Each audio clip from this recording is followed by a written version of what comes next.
limits its ability to function as a motel, or if we need to tear the motel down because the bridge is going to be landing right there. That's certainly an impact.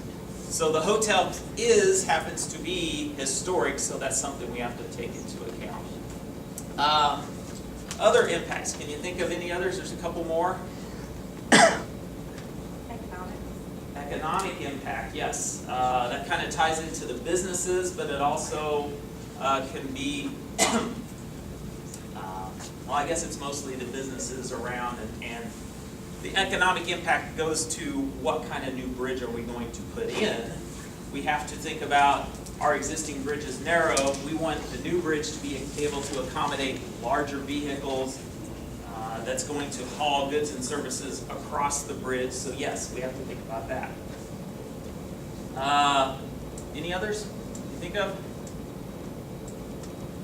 A couple others that we have are archaeological impacts. So on the Illinois side or the Missouri side, if we start construction, if we have an alignment, we might want to know, was this a potential burial ground for somebody, which we have run into. We've been in construction projects where we've ran into cemeteries. We've ran into different artifacts, fossils, remains, pottery. There's all kinds of archaeological things that we could run into that could make this specific spot right here very significant, and we wouldn't want to impact that, so it might make us put our project in a different location. Noise, air quality are a couple of others. If we build a new 4-lane highway next to your house, that might increase the noise level and it might make you uncomfortable as a homeowner. So we have to think about those impacts. Here we have traffic already in the same location, so the noise is not drastically changing. Threatened and endangered species. We talked about some of those in the river, but there are other threatened and endangered species that we could think about, like eagles flying around that could have a nest. Over on the Illinois side, where Michael showed that we've already cleared trees, if there was eagles actively nesting in that area, that would have been an issue for us that we would have to have thought about. Another one is bats. You might not think about bats being important to us, but there are a couple of different bat species that potentially could have used the area that they cleared out some of that timber, and there we have clearing restrictions for when the bats would be nesting. And so when those nesting periods end, then that signals the time for us that we can go out and clear those trees and say, bats, move somewhere else when you nest next year, find a different home. So those are, and then wetlands. We have wetlands, obviously, on the Illinois side. It's a low-lying area. Anytime that we impact wetlands, those are things that we have to think about. So when we get through, we look at all these impacts, we decide, okay, we come up with 2 or 3 different alignments, locations that we're going to put the new bridge. We say, what are the impacts for each of these locations? And then we try to figure out which one of these locations is going to have the least impact to all of these things that we just talked about. There's never going to be a project, an alignment of this project that was not going to impact something. We were never going to be able to get away from the wetland impact. We were never going to get away from impacting the river. That's just the nature of it, unless you build a bridge that spans the entire river. And that gets too costly because we don't have that kind of money here. So we had to minimize the impacts. And so for those places that we can, we pick an alignment that reduces those impacts to as small as possible. So for instance, we chose not to build the bridge on the upstream side so we didn't impact the hotel that you mentioned, which happens to be historic. There's a marina on the other side of the river. We didn't build it on that side because we didn't want to impact the marina.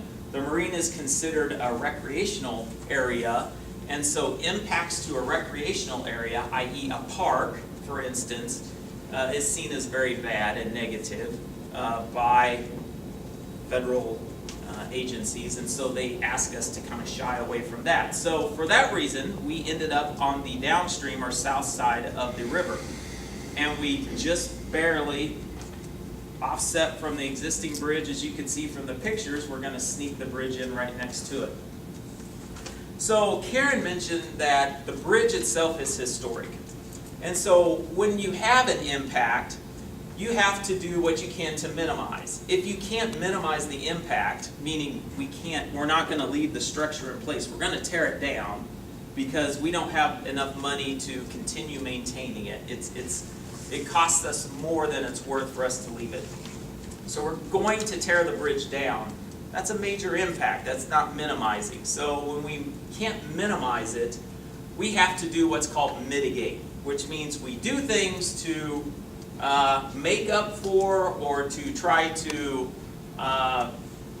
keep the value of that loss intact. So for instance, when we have wetland impacts, which means we're taking a wetland, an area that currently holds water, and we're filling it in with rock or earth material, etc., those wetlands are not going to be there anymore, correct?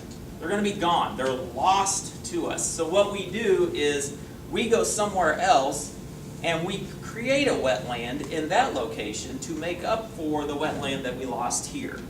So we did that very thing on this project.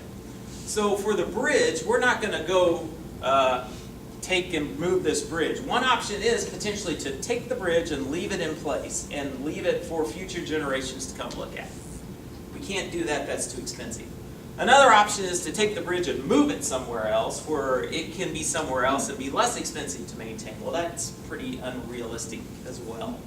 A third option then would be to maybe take part of the bridge, one section, and move it somewhere else. Well, that's too expensive for us still. So we try to go down this road of what can we do then that's not too expensive, but at the same time creates value for us. So the things that we came up with for this was the bridge had nameplates that were on top of it. We said we're going to take the nameplates off the bridge, we're going to donate them to the local community to put in their museums for people to come and look at. We said we're going to take pictures of the existing bridge and we're going to archive the existing bridge so people can, in the future, can look and say, oh, this is what the bridge looked like when it was in place.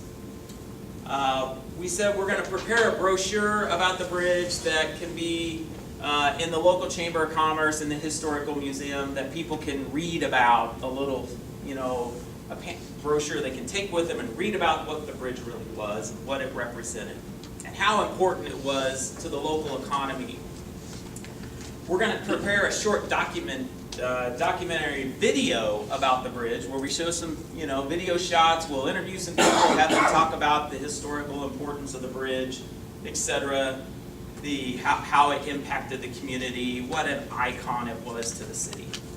And then the last thing we're going to do is we're going to prepare an interpretive panel on the history and engineering of the Champ Clark Bridge to install in the park in Louisiana. And this is where you come in. We want you to help us design this panel. So Brandy's going to come up, she'll talk about what that actually entails, but what you're doing plugs directly into our commitment to continue the history of the bridge for future generations, that they'll be able to see this and they'll be able to understand why the bridge was important. So, Brandy? All right, guys. Now, all this led up to why you're here, right? I have only a few handouts of the slides that are coming that kind of give you the little background and meat and potatoes of what's going on. So if each one of the team sponsors, principals, teachers, wants to take a couple copies and take back with them, we'll also make it available to you on the website that we're going to share other information with you on as well. So, like Keith mentioned, my name's Brady Baldwin. I'm with MoDOT, and I'm the Deputy Project Director for the project. So I'm out here all day, every day with construction, and I'll also be your guys' kind of primary contact for going through this STEM project. I'm here to help you guys through this. I'll be at the meetings with you guys, and if you guys have any questions, you can come to me or any of our team. So first, like Keith mentioned, the interpretive panel, someone needs to design it. And we thought, what better way to get the community involved, but then to ask our young minds to help us design this thing, right? So that's what we're challenging you guys with, is designing this panel for us.